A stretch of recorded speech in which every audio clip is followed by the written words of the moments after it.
भैया भी लग रहे हैं।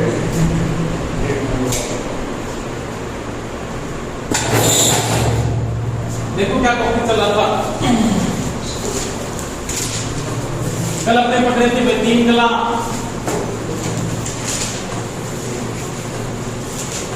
प्रेरणा मोटर के बारे में। थ्री फेज के इंडक्शन मोटर के बारे में बात चल रही थी टॉपिक में। इसमें अपने क्या पढ़ा था, एक तो सिंगल केस को पढ़ा था, एक इसको पढ़ा था, डबल केस को पढ़ा था। ठीक है, यानी आज अपने जो पढ़ेंगे ना वो पढ़ेंगे तीन कला प्रेरणा मोटर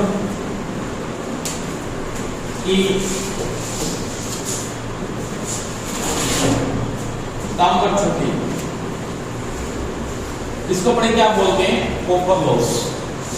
कॉपर लॉस आप कैसे निकालोगे, उसकी गणना कैसे की जाएगी, उसके बारे में बड़ी बात करेंगे। ठीक है, देखो कॉपर लॉस को तो लिखने का प्रतीक है ना, वो होता है WC। इससे लिखा जाता है WC। समझ में आ गई बात। अब देखो कॉपर लॉस होता कहां पे, जिसमें सिंपल बात करता हूं, मेरे पास एक रोटर है ये वाला, ये आपका रोटर बना हुआ है और रोटर में यहाँ पे आपने क्या डाल रखी है, वाइंडिंग को डाल रखा है। ठीक है, कल मैंने बात की थी रोटर की वाइंडिंग के आधार पर ये जो मोटर होती है वो दो प्रकार की यूज होती है, एक तो सिंगल केज की होती है, एक होती है डबल केज की। एक मोटर हो रहा है स्लिपरी मोटर, इसको सबसे पहले मोटर भी कहा जाता है, और वो मोटर में क्या होता है, जो रोटर लगता है ग्राउंड रोटर, इस पे वाइंडिंग की जाती है। समझ में आ गई बात।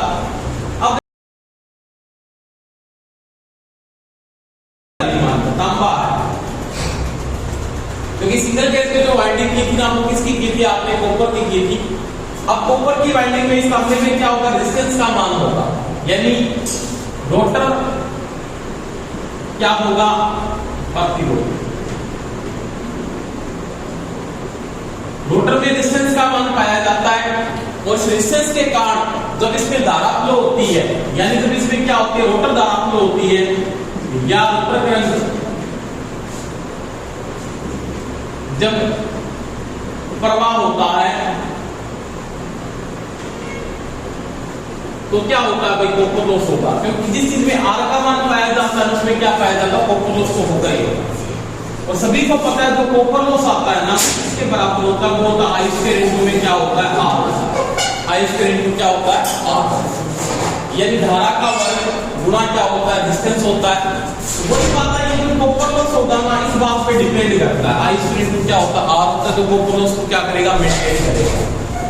वही बात है यहाँ पे कि रोटर वाइंडिंग में प्रतिरोध के कारण जब रोटर वाइंडिंग में क्या प्रवाह होती है, धारा प्रवाह होती है, उसके कारण से क्या होता है, रोटर वाइंडिंग में लॉस जो होता है उसको क्या बोलते हैं, अपने कॉपर लॉस कहते हैं। समझ में आ गई बात में। अब देखो ये जो कॉपर लॉस हो रहा है, यहाँ पे करंट फ्लो हो रहा है, आप बोलोगे रोटर वाइंडिंग में जो करंट फ्लो हो रहा है वो कैसे फ्लो हो रहा है, तो वो इंडक्शन से फ्लो हो रहा है। और कौन सा इंडक्शन लागू हो रहा है, म्यूचुअल इंडक्शन लागू हो रहा है, क्योंकि मेरे को पता है स्टेटर के साथ रोटर क्या कर रहा है, म्यूचुअल इंडक्शन कर रहा है। इसको अपने क्या बोलते हैं, हिंदी में सैचुरेट कहते हैं। उसके कारण से धारा फ्लो होती है, स्टार्टिंग में धारा ज्यादा रहती है, बाद में धारा का मान से कम होता है, स्लिप यहाँ पे मेंटेन करेगी, स्लिप का मान बढ़ भी सकता है, स्लिप का मान कम भी होता है। स्टार्टिंग केस में स्लिप का मान क्या होता है, अधिकतम होता है, और रनिंग कंडीशन में स्लिप का मान क्या होता है, गिरता है। तो स्लिप का मान जैसे ही कम होगा तो वहां पे भी कोई डिपेंड करेगा। तो नॉर्मल बातें होंगी, कई बातें यहाँ पे नोट करेंगे कि कॉपर लॉस क्रॉस गति पे भी डिपेंड करता है, कॉपर लॉस किस बात पे डिपेंड करता है, और स्लिप पे भी डिपेंड करता है, वो अपने यहाँ पे पढ़ेंगे। ठीक है, तो लिखो पहले, सबसे पहले की सामर्थ्य क्या होती है, कॉपर लॉस रोटर वाइंडिंग के डिस्टेंस के कारण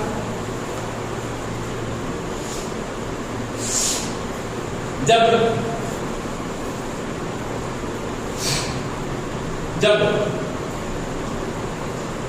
रोटर वाइंडिंग में धारा प्रवाह होती है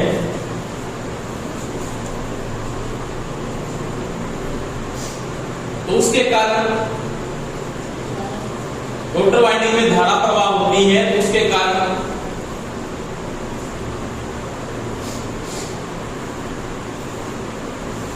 रोटर में काम्बर्स की होगी,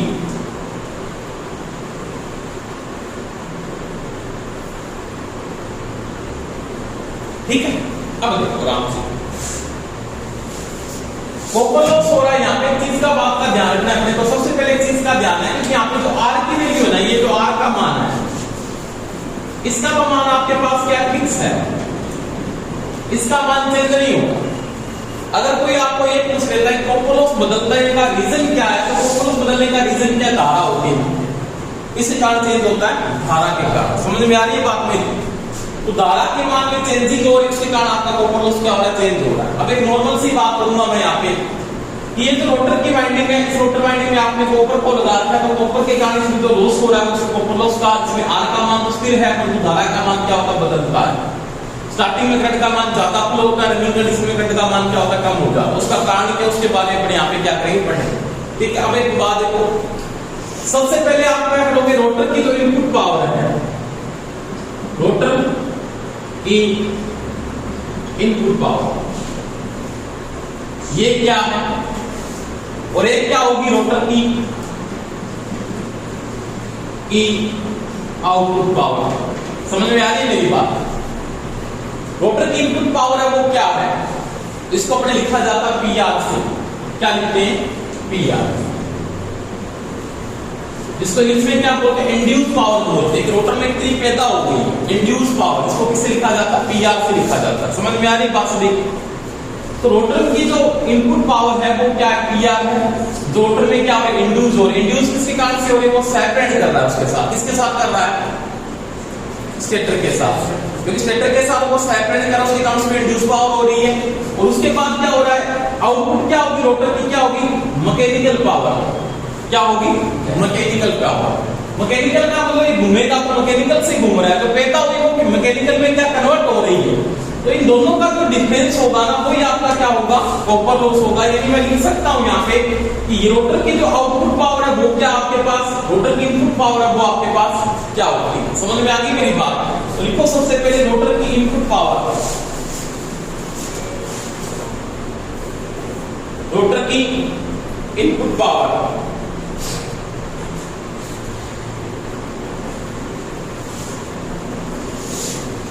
ब्रैकेट में पीआर,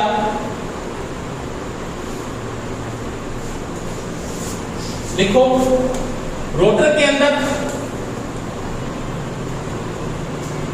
रोटर के अंदर पैदा होने वाली इनपुट पावर जो स्टेटर की आउटपुट है, जो स्टेटर की आउटपुट है,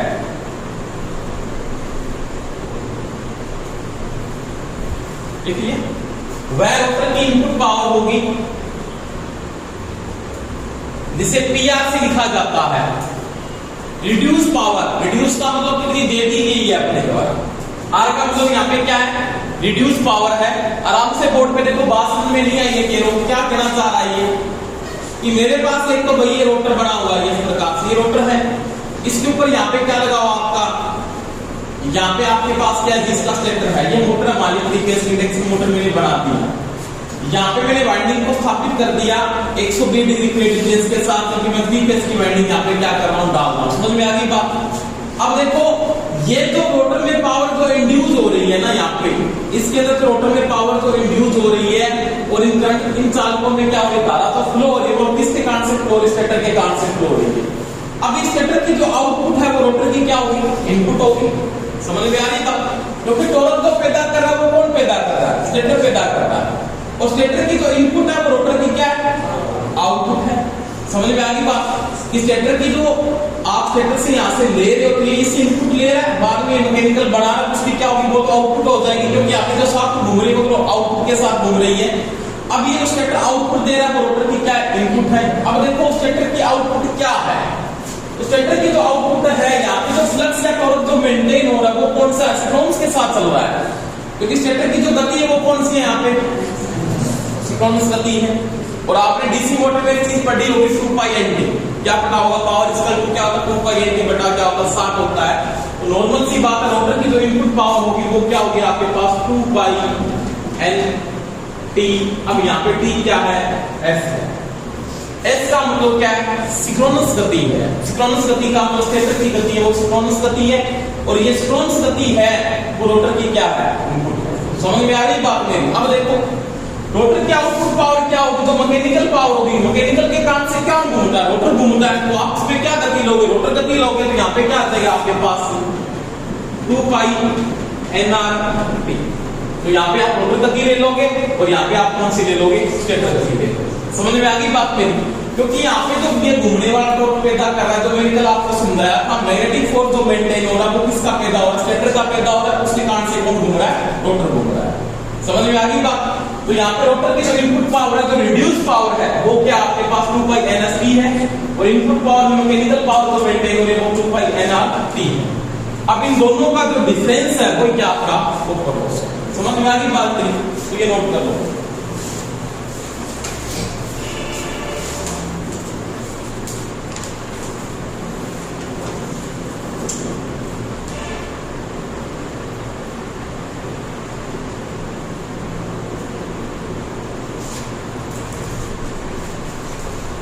यहाँ पे कोई समस्या तो नहीं है किसी के, कहा है तो बता दो मेरे, नहीं है। अब देखो, अब आप लिखोगे यहाँ पे रोटर की तांबा शक्ति, या लिख सकते हो कॉपर लॉस, ठीक है। तो यहाँ पे आप क्या लिखोगे, इनपुट पावर का मतलब क्या आपके पास PR है, रिड्यूस पावर, और आउटपुट के पास आपके पास क्या मैकेनिकल पावर। इन दोनों का जो अंतर है वो आपका क्या कहलाएगा, कॉपर लॉस कहलाएगा। समझ में आ गई बात, क्योंकि इनपुट और आउटपुट का जो डिफरेंस है वही क्या कॉपर लॉस होता है। समझ में आ गई बात। अब देखो आपके पास यहाँ पे क्या है, रिड्यूस पावर आपके पास क्या है, तो रिड्यूस पावर आपके पास है वो है 2 पाई NSP माइनस आपके पास मैकेनिकल पावर क्या है, तो वो आपके पास है 2 पाई nRT। क्या है, 2 पाई nRT। और ये किसके बराबर है, तो ये किसके बराबर है जी, तो उसके बराबर है। कोई दिक्कत है यहाँ पे, इन दोनों का जो डिफरेंस है वो कॉपर लॉस के बराबर है। अब देखो कॉपर लॉस इक्वल टू मैं ये लिख सकता हूं, इन दोनों में कॉमन क्या आ रहा है, इन दोनों में कॉमन आ रहा है 2 पाई T कॉमन आ रहा है। यहाँ पे क्या बचेगा आपके पास, तो यहाँ पे तो बच गया NS और यहाँ पे क्या बच गया nR, ठीक है। अब देखो दोनों ओर से मैं क्या कर रहा हूं, दोनों तरफ NS से भाग देने पर वो देखो, तो ये तो हो जाएगा WC बटा में क्या हो जाएगा NS, इधर हो जाएगा 2 पाई T, और इसको ऐसे लिख सकता हूं मैं NS माइनस में nR बटा में NS ब्रेक को कर देना। कोई दिक्कत है यहाँ तक, देखो यहाँ पे भी मैंने NS का भाग दिया, दोनों तरफ भागने से कोई समस्या नहीं आएगी, इधर भी NS से भाग दिया, इधर भी क्या दे दिया आपने NS से भाग दिया। अब देखो WC इक्वल टू यहाँ पे क्या हो जाएगा, बटा में NS हो जाएगा। अब ये हो जाएगा 2 पाई T। अब ये चीज किसके बराबर है, तो ये आपने पढ़ा है किसके बराबर है, ये स्लिप होता है, पढ़ा है कि नहीं पढ़ा। NS माइनस nR का जो डिफरेंस है वो क्या होता है आपका स्लिप होता है। कौन सी स्लिप है, ये अंश स्लिप है, कौन सी स्लिप है, अंश स्लिप, इसको भिन्नात्मक स्लिप भी कहा जाता है। तो यहाँ पे मैं क्या लिख सकता हूँ, स्लिप लिख सकता हूँ, इसका मतलब कॉपर लॉस किसके बराबर हो जाता है, तो ये हो जाता है 2 पाई NS T इनटू में क्या लिख सकते हो आप, S लिख सकते हो। तो ये किसमें आ जाएगा, वाटेज में आएगा,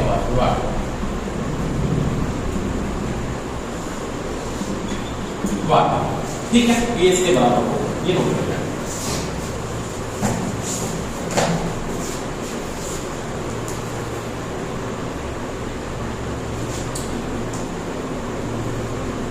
समझ में तो आगे सभी के, कोई दिक्कत बता दो मेरे को।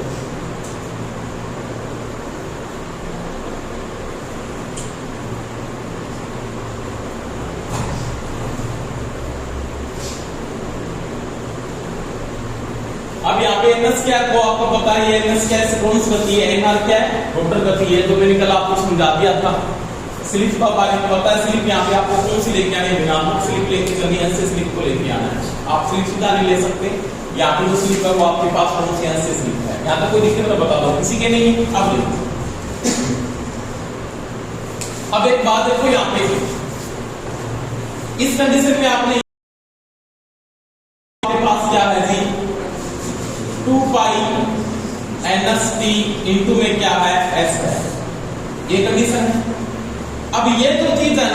किसके बराबर है? ये रिड्यूस पावर के बराबर है। किसके बराबर है? Reduce power. इसका मतलब मैं WC इक्वल टू ये लिख सकता हूं, रिड्यूस पावर इनटू में क्या लिख सकता हूं? S लिख सकता हूं। कोई दिक्कत है किसी की? ये नहीं लिखा हुआ तो कई बार ये लिख देता है WC equal to PG। PG का मतलब होता है जनरेट पावर। जनरेट किसने पैदा की थी? स्टेटर ने पैदा की। तो एक ही बात है, G और P आपके कोई डिफरेंस नहीं है, इसका ध्यान रखना है। इनटू में क्या लिख सकता हूं? S। तो WC बराबर ये ऑप्शन भी आपको अगर दिया है तो वो भी क्या बिल्कुल सही है। ठीक है, ये नोट करो।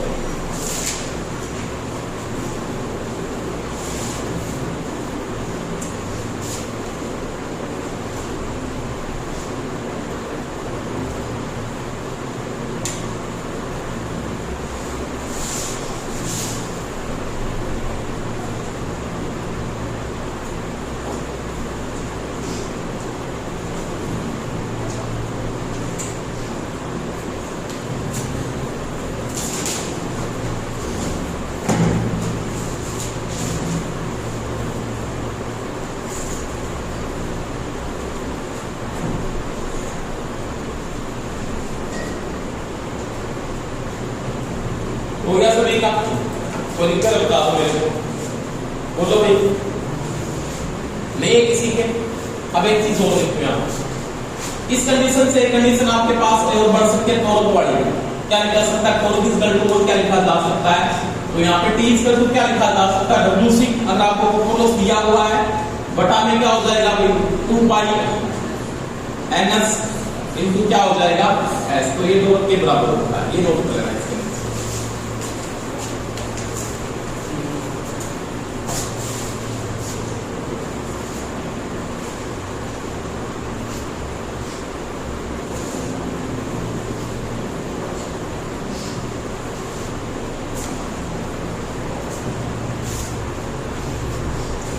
यहां तक कोई समस्या नहीं है। अब देखो एक बात यहाँ पे और लिखी हुई है।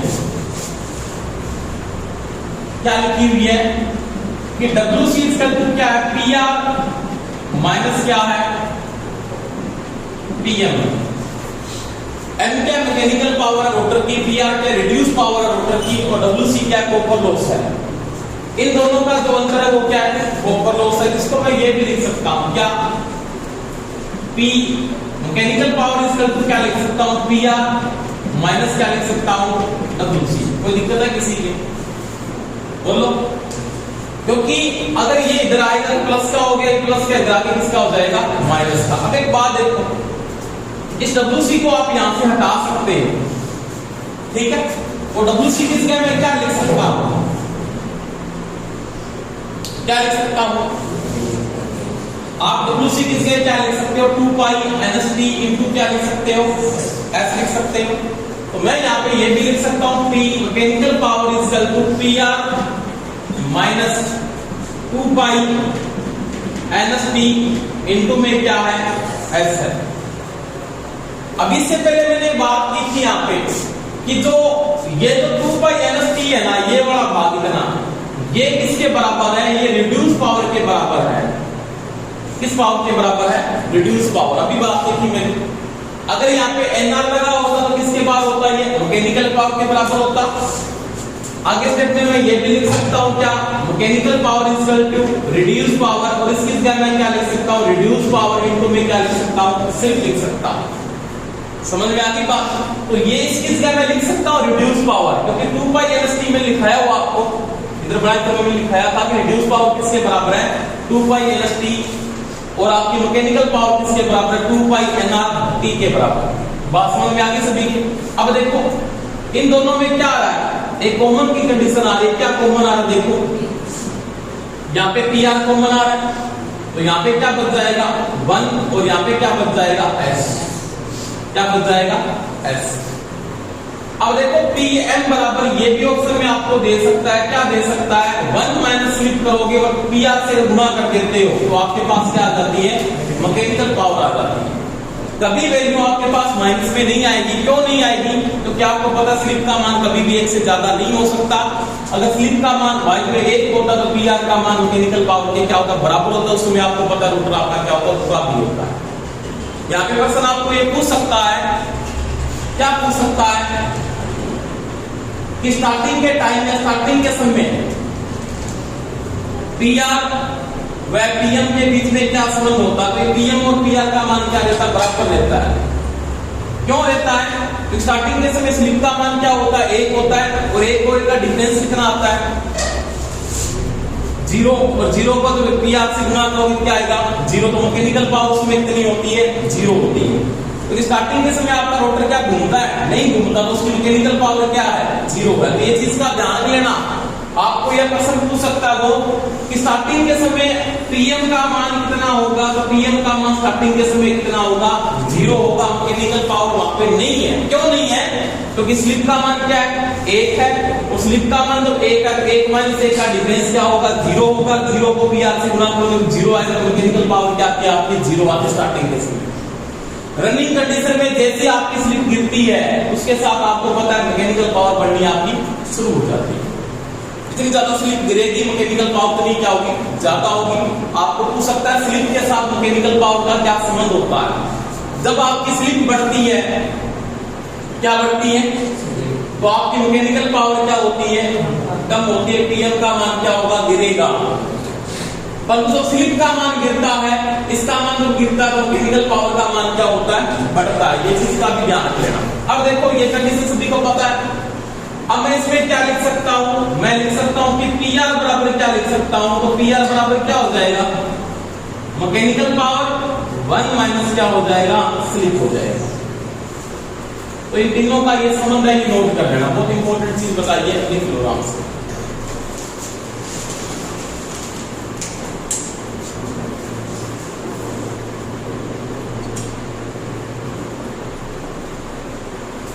इंपॉर्टेंट क्वेश्चन है, इससे आएगा कन्फर्म बात होती है।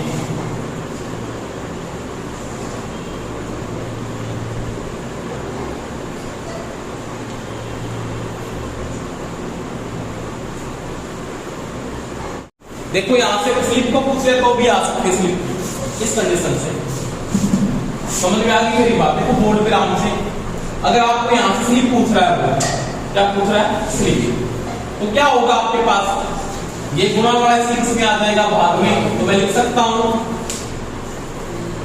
पीएम बटा में क्या आ जाएगा? पीआर बराबर में क्या है? 1 माइनस क्या है? ऐसा।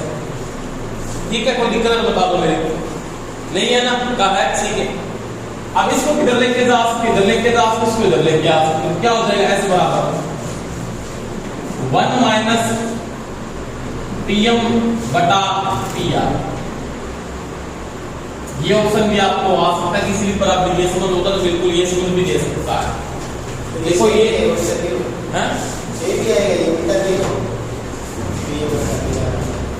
नहीं, ये वैल्यू इधर प्लस की है, गुणा में थोड़ी पक्षांतर कर रहा हूं। इधर ये प्लस का था, इधर आके किसका हो गया? माइनस का हो गया। ये माइनस का, इधर आके किसका हो गया? प्लस का हो गया। ठीक है।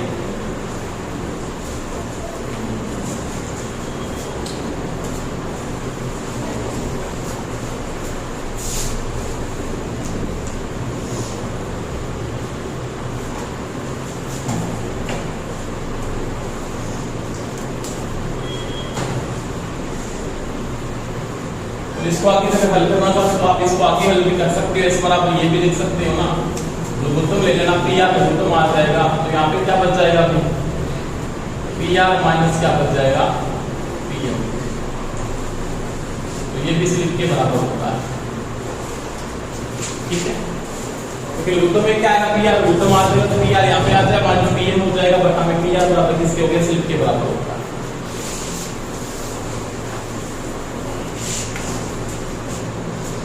तो समस्या यहाँ तक किसी के है तो बता दो मेरे को।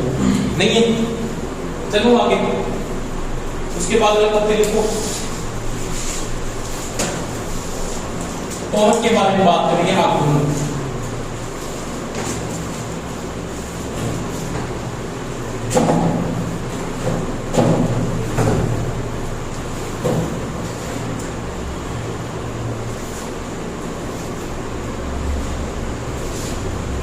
पीआर को पीजी लिखा जा सकता है, जनरेट पावर। पीआर का मतलब रिड्यूस पावर और जनरेट पावर में कोई डिफरेंस नहीं है, एक ही बात है। रिड्यूस का मतलब पैदा होता है, जनरेट का मतलब आउटपुट देना होता है। ठीक है, अब देखो इसके बाद में बात करूं आगुण।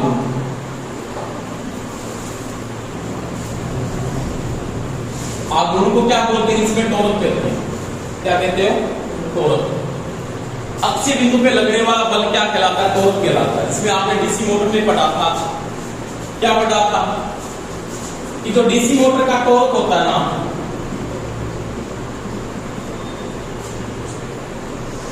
इसके बराबर होता है टॉर्क। 30 समानुपाती वहां पे होता है IA इनटू क्या होता है? फाई होता है। डीसी मोटर में जो टॉर्क डिपेंड करता है वो दो बातों पे डिपेंड करता है। किन बातों पे डिपेंड करता है? आर्मेचर धारा पे और फ्लक्स पे डिपेंड करता है। समझ में आ गई बात? या डीसी मोटर का जो टॉर्क होगा वो आर्मेचर धारा का फ्लक्स पे क्या करता है? डिपेंड करता है। उसी प्रकार से आपको पूछ लेता है एसी मोटर का टॉर्क होता है। अगर आपके पास एसी मोटर है तो उसका टॉर्क किस बात पे डिपेंड करता है? तो 20 समानुपाती होता है IR फाई इनटू क्या होता है? cos phi. इन बातों पे डिपेंड करता है। समझ में आ गई बात? IR का मतलब यहाँ पे रोटर धारा होगी, फाई का मतलब फ्लक्स होगा। फ्लक्स किसका होगा? रोटर स्टेटर का ही फ्लक्स होगा यहाँ पे। और cos फाई क्या होगा? यहाँ पे पावर फैक्टर या क्या होगा? शक्ति गुणक होगा। जब एसी की मोटर आएगी वहां पे पावर फैक्टर डिपेंड करेगा। और ये पावर फैक्टर है ना, तो ये वाला, इसको आप लिख सकते हो cos फाई 2, क्योंकि ये जो पावर फैक्टर होगा वो स्टेटर का नहीं होगा, ये रोटर का cos फाई होगा। किसका होगा? ये रोटर का पावर फैक्टर होगा। ये चीज का ध्यान रखना, क्योंकि रोटर का पावर फैक्टर हमने कल बताया था कि जो टॉर्क होता है ना वो रोटर के पावर फैक्टर के क्या होता है? समानुपाती होता है। आप अगर रोटर का डिस्टेंस बढ़ाओगे उसका टॉर्क बढ़ता है, डिस्टेंस का मान कम करो टॉर्क का मान कम होगा। और टॉर्क के साथ गति का भी संबंध है, टॉर्क के साथ गति का संबंध है। क्योंकि आपने पढ़ा है P क्या होता है, तो आपने पढ़ा होगा 2 पाई NT बटा में क्या होता है? 7 का टॉर्क और गति क्या होते हैं? विलोमानुपाती होते हैं। क्या होते हैं? विलोमानुपाती। अगर टॉर्क और गति का कोई संबंध पूछ लेता है, टॉर्क और गति का जो संबंध है वो कौन सा है? विलोमानुपाती का। समझ में आ गई बात? अब देखो टॉर्क का यहाँ पे क्या संबंध लागू होता है? एक तो आपको पता ये होना चाहिए IR phi into cos phi के समानुपाती। किस मोटर का टॉर्क है? ये एसी मोटर की 3 फेज की जो मोटर सारी की सारी बातों पे डिपेंड करती है। डीसी की मोटर का जो टॉर्क है वो आर्मेचर धारा फ्लक्स के समानुपाती होता है। ठीक है, लिखो इसके नीचे थोड़ा सा।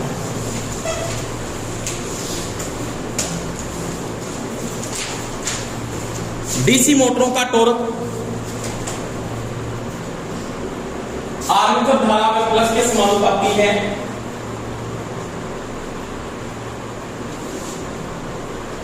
परंतु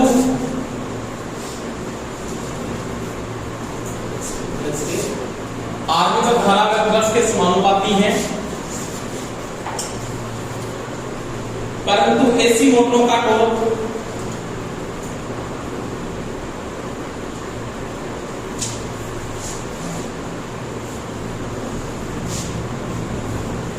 रोटर धारा, स्टेटर फ्लक्स व शक्ति गुणक के समानुपाती होता है। शक्ति गुणक के समानुपाती होता है।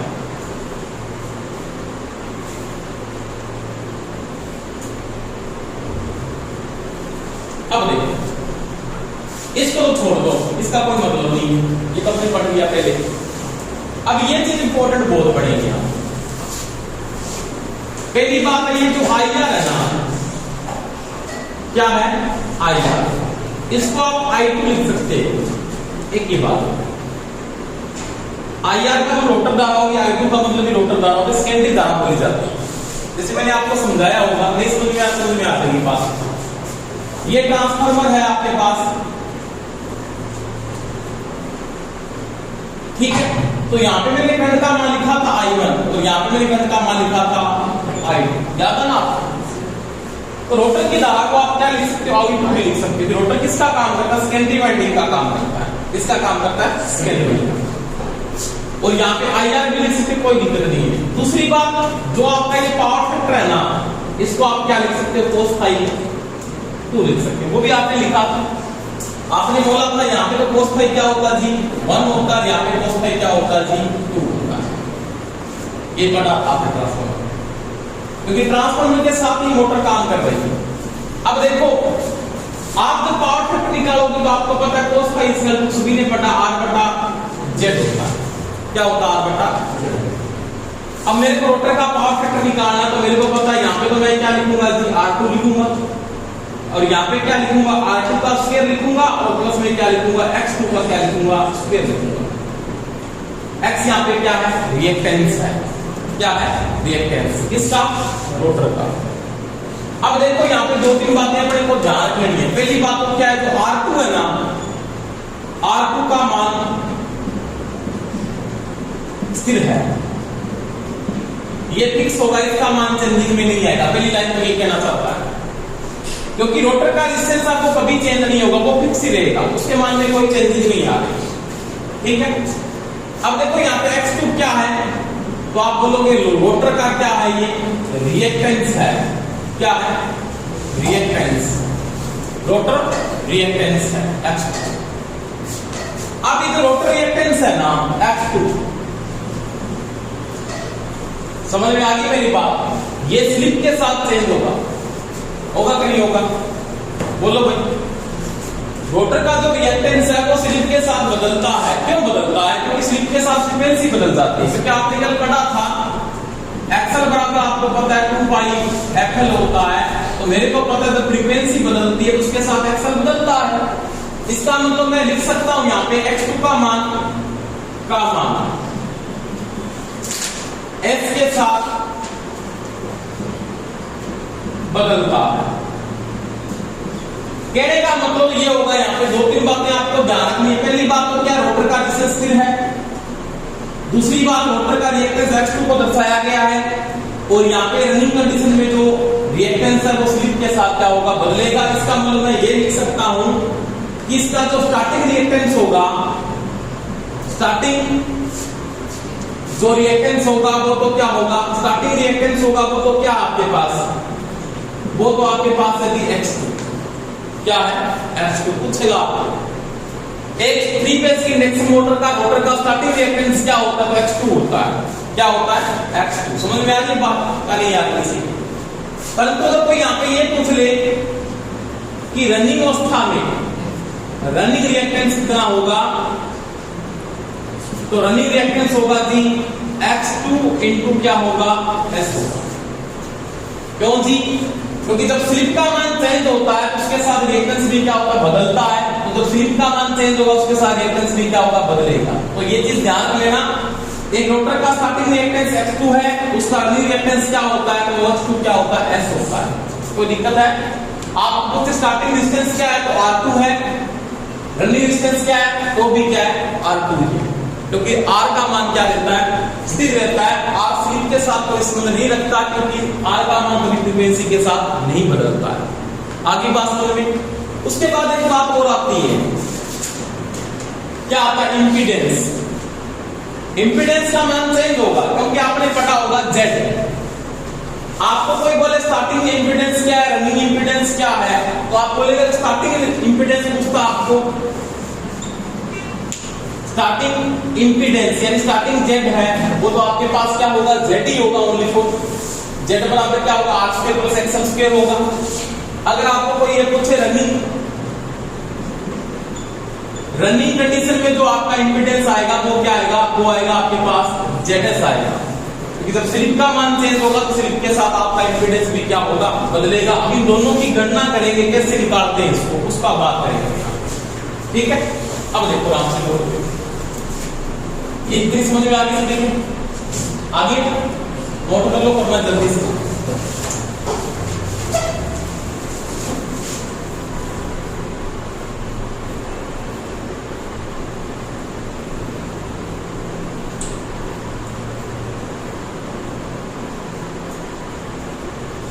इसको Z2 लिख लेना, ये भी Z2 ही है, इसे लिख के साथ बदलता है।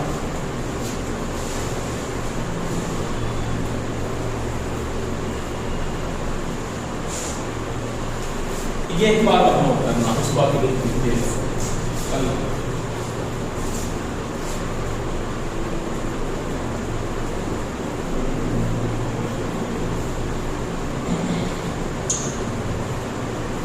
इतना हो गया सभी का। अरे बोलो,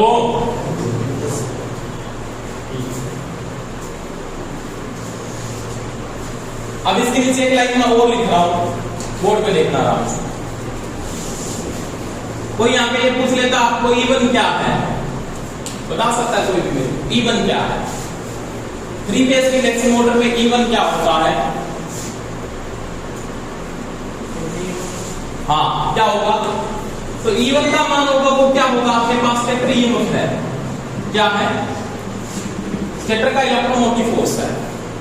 समझ में आ गई बात? इसी बात के अंदर मैं यहाँ पे ये लिख देता हूं, E2 क्या होगा? रोटर का EMF है। अब ये रोटर का EMF होगा क्या? तो रोटर का EMF क्या होगा? S इंटू क्या होगा? E1 होगा। ये क्या नाम होता था? क्यों? देखो एक सिंपल बात है, अगर स्टार्टिंग के समय स्लिप का मान 1 रहता है तो रोटर का EMF और स्टेटर का EMF क्या रहता है? बराबर रहता है। और जैसे जैसे स्लिप आपकी गिरती जाती है EMF का मान क्या होगा? कम हो जाएगा। किसका EMF कम हो जाएगा? रोटर का। तो ये जो E2 है ना, ये तो रोटर का EMF। किसका EMF है? रोटर का EMF है। स्टेटर का EMF को क्या आपके पास? E1 है। तो ये नोट कर लेना साहब।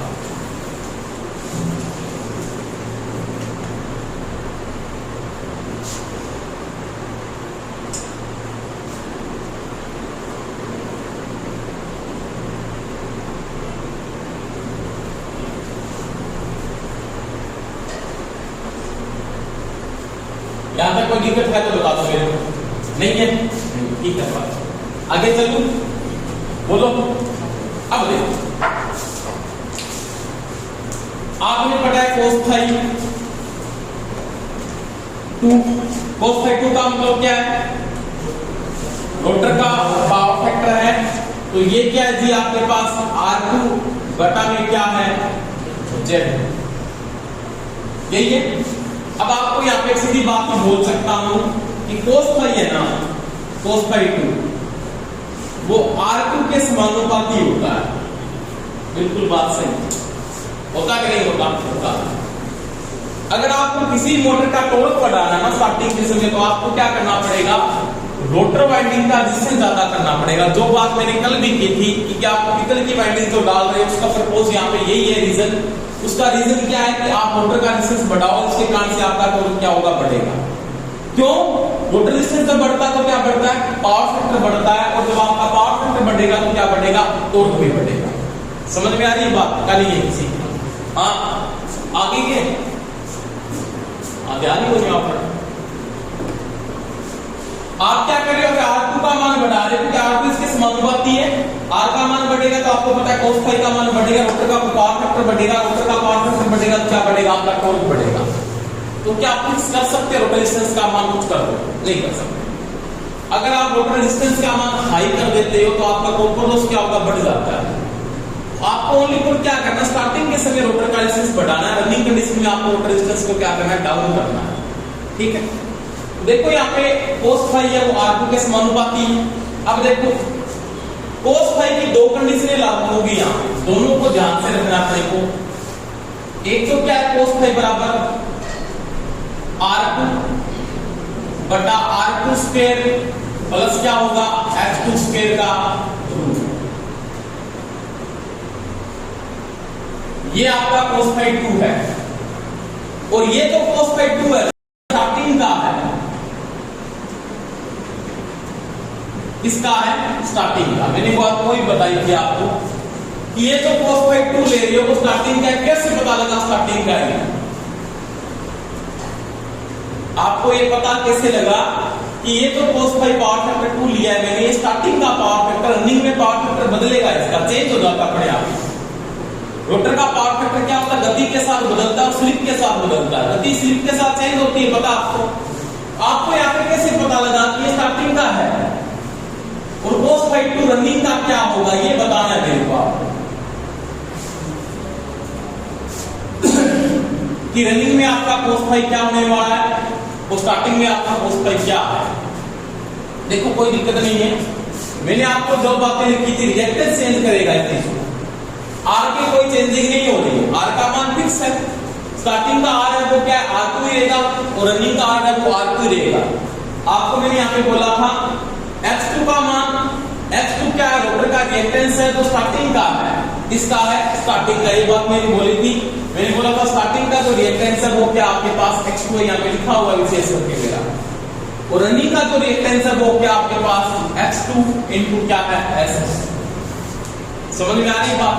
इसका मतलब मैं यहाँ पे क्या लिखूंगा, यहाँ पे ये लिखूंगा R2 बटा में R2 की क्या हो जाएगी स्केल प्लस का निशान x2 इनटू क्या होगा s की स्केल, इसका बाद में क्या हो जाएगा जी। तो ये जो रिएक्टेंस, ये जो पावर फैक्टर आएगा ना वो किसका आ जाएगा, वो रनिंग का होगा, क्योंकि रनिंग के साथ आपको क्या करना है, जहाँ पे जो रनिंग का रिएक्टेंस है वो बदल जाता है किसके साथ, सीरीज के साथ। तो इसकी जो वैल्यू होगी वो क्या होगी x2 इनटू s का क्या होगा स्केल होगा, तो ये इसके बराबर होगा। ये नोट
यहाँ पे कोई दिक्कत है किसी के नहीं है?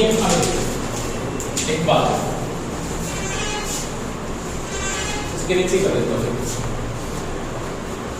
इसके बाद क्या कंडीशन है आपके पास, आपने एक बात पढ़ी थी ट्रांसफॉर्मर रेशियो के अंदर, ये चीज E2 बटा E1 का जो अनुपात है वो ट्रांसफॉर्मर क्या होता है, रेशियो होता है। क्या होता है, रेशियो। अब मैं यहाँ पे क्या करना चाह रहा हूं, एक बात करना चाह रहा हूं, E2 का मान निकालना चाह रहा हूं रेशियो के साथ। ये क्या यहाँ पे ट्रांसफॉर्मर रेशियो पता, तो इसका भी रेशियो ले सकते हो आप।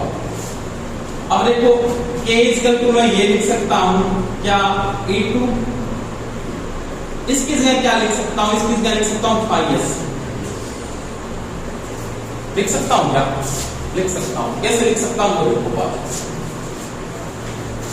आपने रेशियो में एक बात लिखी थी E2 बटा में E1, और यहां पे लिखा था आपने IP बटा में IS। अब IP होता है ना वो phi p के समानुपाती होता है, और IS होता है वो phi s के समानुपाती होता है, एक ही बात है। धारा की जगह आप फ्लक्स लिख सकते हो, धारा की जगह क्या लिख सकते हो, फ्लक्स।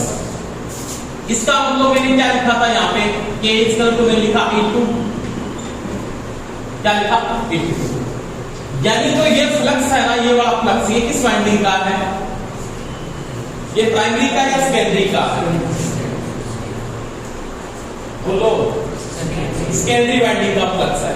तो ये फ्लक्स किसका होगा, आपका सेकेंडरी वाइंडिंग का फ्लक्स। सेम अनुपात में चल रहा है ये कंडीशन है, इस कंडीशन में इसको बता रहे हो समानुपाती के निशान की जगह आप इसको लिख सकते हो। तो मैंने यहाँ पे किसका मान पुट किया है, फाइस का मान लिखा है।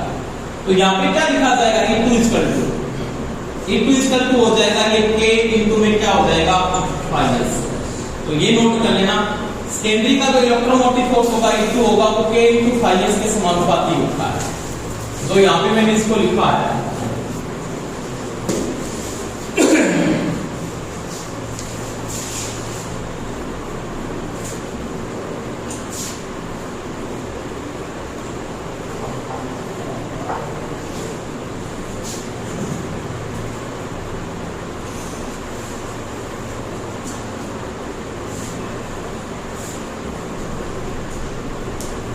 यहाँ पे नोट चलो, कोई दिक्कत तो बता देना मेरे को।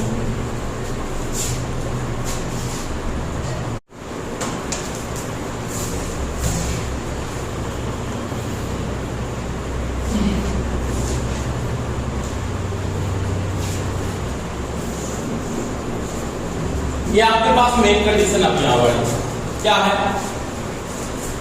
कि जो टॉर्क है ना आघूर्ण वो किसके समानुपाती है, वो है IR हाईएस्ट इनटू क्या है, दोस्तों के बारे में बातें पूरी डिटेल से हो गई है। किन किन के बारे में, एक तो हाईएस्ट के बारे में बात हो चुकी है। हाईएस्ट को मैं यहाँ से हटाने वाला हूँ क्योंकि हाईएस्ट किस जगह किसको यूज करने वाला हूँ वो देखो यहाँ पे। हाईएस्ट किस जगह आपने किसको यूज किया, तो आपने यहाँ पे लिखा था इक्वल इक्वल टू, क्या लिखा अभी, ए इक्वल में हाईएस्ट, ये इक्वल बराबर है। एक आपने किसको पुटअप किया, मान लो cos फाई को पुटअप किया है, किसको पुटअप किया है, तो cos फाई बराबर आपके पास क्या है, r2 बटा r स्क्वायर प्लस में x2 into x की होल स्क्वायर का क्या है, रूट है, और ये किस कंडीशन का है, तो ये आपके पास रनिंग कंडीशन का है। समझ में आ गई आपको बात। अब एक समस्या और कर रहा है, कौन समस्या कर रहा है, आईआर समस्या कर रहा है। बात समझ में आई, कौन समस्या कर रहा है, आपने आईआर को अभी तक नहीं हटाया, क्योंकि इन सभी को हटाते देखना चाहता हूं क्या आने वाला है इसके लिए, क्योंकि मैं आगे जाके क्या करूंगा, इस cos फाई को यहां से हटाऊंगा, उसकी जगह उसकी वैल्यू लिखूंगा ये वाली, यहाँ पे मैं हाईएस्ट को हटाऊंगा, उसकी जगह वैल्यू लिखूंगा, उसकी क्या लिखने वाला हूं। अब इस आईआर को भी यहां से हटाना चाहता हूं। अब देखो आईआर दो कंडीशन के होंगे, एक तो स्टार्टिंग होगा आईआर बराबर क्या हो सकता है बताओ, आपको रोटर की धारा निकालनी, रोटर की धारा के बराबर क्या सही होगा ये बताना है, जल्दी करो।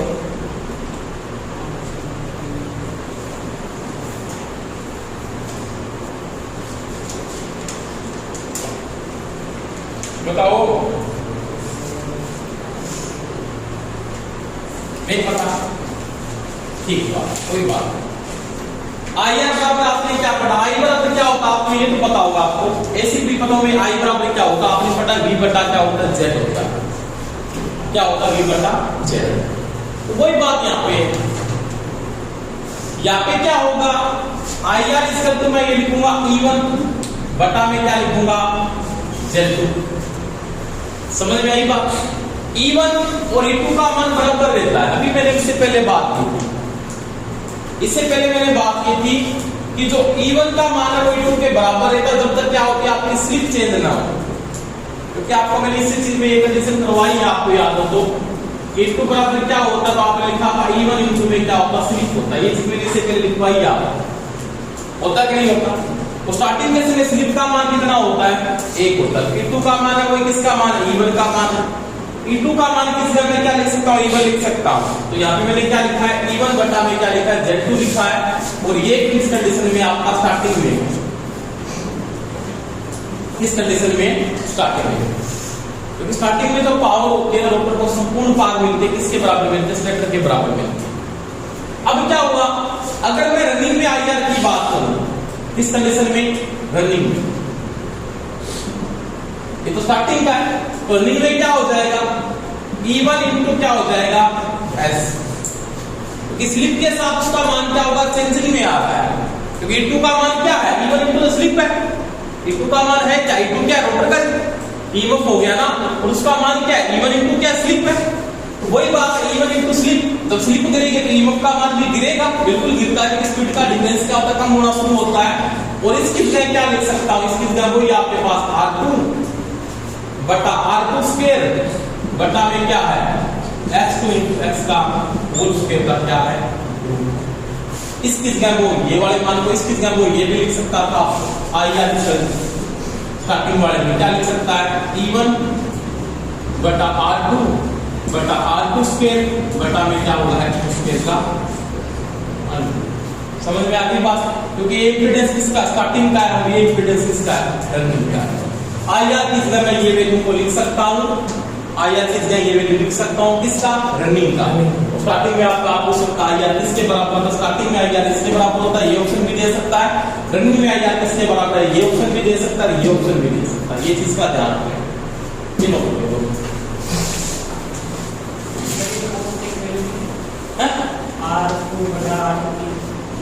R2, हाँ ये तो मैंने Z किस जगह लिखा है, हाँ सॉरी, ठीक है, दोनों ठीक है। इसकी जगह मेरे को ये लिखना है, R2 स्क्वायर प्लस में x2 इंटू एक्स की स्क्वायर का ये चीज लिखने की जब से लिख दिया और यहाँ पे भी इसको सही कर लो r2 की स्क्वायर इंटू x2 स्क्वायर का ठीक केवल एक और z का मान लिखना था मेरी cos का मान लिखना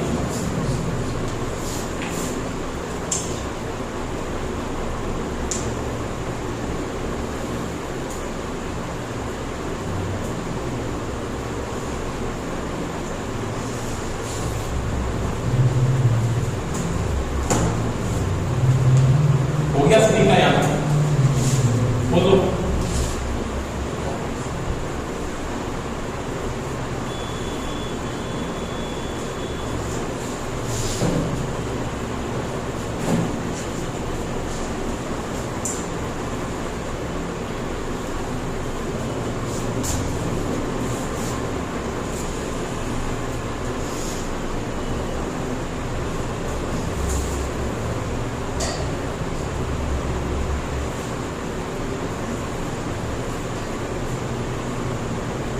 हो गया ठीक। अब देखो अब यहां पे मेरे को क्या लिखना है आपके पास कंडीशन मेन कंडीशन तो ये कंडीशन होने वाली इस कंडीशन को हटाना सभी को ताकि इस में क्या लिखने वाला हमको देखना आराम से। पहले मैं लिख रहा हूं t बराबर t समानुपाती था या t के बराबर की वैल्यू क्या आ रही है कि t बराबर मैं क्या लिख सकता हूं वो देखो। अब सबसे पहले आपको एक बराबर का निशान बनाना तो आपको क्या करना है स्थिरांक को यूज करना है। तो स्थिरांक के रूप में किसको यूज करूंगा रेशो को k को यूज किया जाएगा किसको यूज करूंगा k को।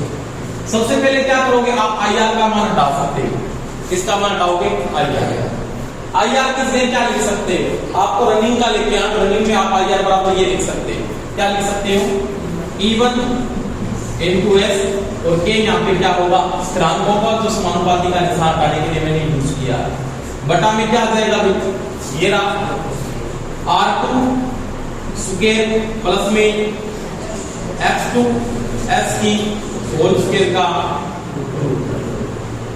कोई दिक्कत है नहीं। अब देखो गुणा का निशान अब मेरे को cos फाई को हटाना है किसको हटाना है cos तो cos किस जगह में क्या लिख सकता हूं cos किस जगह तो cos किस जगह क्या लिख सकते हो वही बात आप लिख सकते हो r2 की स्क्वायर प्लस में x2 into s की होल स्क्वायर का क्या है यहां तक कोई समस्या तो बता दो k into e1 into s लिख लिया मैंने k स्थिरांक लिया है इसकी जगह मैंने इंपीडेंस की वैल्यू को लिखा है और ये मैंने किसकी जगह लिखा है cos फाई की जगह कोई दिक्कत है आपको और इसमें फाइस को हटाने की कंडीशन को मैंने यहां से यूज कर लिया था पहले स्लिप के साथ तो मैंने समझ आपको बता दिया था पहले से ही। अब देखो ये तो कंडीशन है ना इस कंडीशन को मैं आगे हल करना चाहते हूं t इक्वल टू मैं क्या लिख सकता हूं एक बात देखो यहां पे ऊपर मैं लिखूंगा k e1 इनटू में क्या लिखूंगा s लिखूंगा। अब नीचे देखो एक चीज है बात देखो दोनों समरूप इकाइयां हैं अगर आप ये बात नोट करो √2 को अगर √2 से गुणा करोगे तो क्या आएगा आपके पास 2 आएगा कि नहीं आएगा तो वही बात है कि दोनों को जब आप इसमें गुणा करोगे तो आपके पास क्या आ जाएगा आपके पास बचेगा r2 स्क्वायर प्लस में क्या बचेगा x2 into s की स्क्वायर ये वैल्यू है तो t बराबर आपके पास ये सूत्र बनेगा लास्ट में k e1 into s r2 square plus में x2 into क्या होगा इसका होल स्क्वायर होगा। देखो जी r2 से हां r2 का मान तो है इनटू में क्या r2 है ये नोट करना ठीक है तो यहां तक ये नोट करना।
यहाँ पे कोई दिक्कत बता दो किसी पर। एक चीज का वो ध्यान रख लेना, इस कंडीशन के बाद अगर अपने को ये पूछ लेता है कि वो स्टार्टिंग कंडीशन ये पूछ रहा है, तो स्टार्टिंग में आपको एक चीज का ध्यान रखना, स्टार्टिंग में जो स्लिप का मान होता है ना, तो वो होता है एनएस माइनस क्या होता है, एनआर बटा में क्या होता है, एनएस होता है। तो स्टार्टिंग के स्लिप का मान क्या होता है, 1 होता है। क्या होता है, 1। तो स्लिप का मान जब यहाँ पे आप 1 लेके चलोगे, इसकी वैल्यू आपके पास क्या आएगी, तो स्टार्टिंग के समय जो टॉर्क आपका डिपेंड करेगा वो क्या आ जाएगा आपके पास, के इवन स्लिप का मान आप क्या लिख सकते हो, 1 लिख सकते हो। यहाँ पे ओनली फॉर 1 लिखने की जरूरत नहीं है। और यहाँ पे क्या आ जाएगा, R2 बटा में क्या आ जाएगा आपके पास, R2 स्क्वायर प्लस में क्या आएगा, स्लिप को छोड़ दो, ओनली फॉर क्या लिख दो, X2 की स्क्वायर।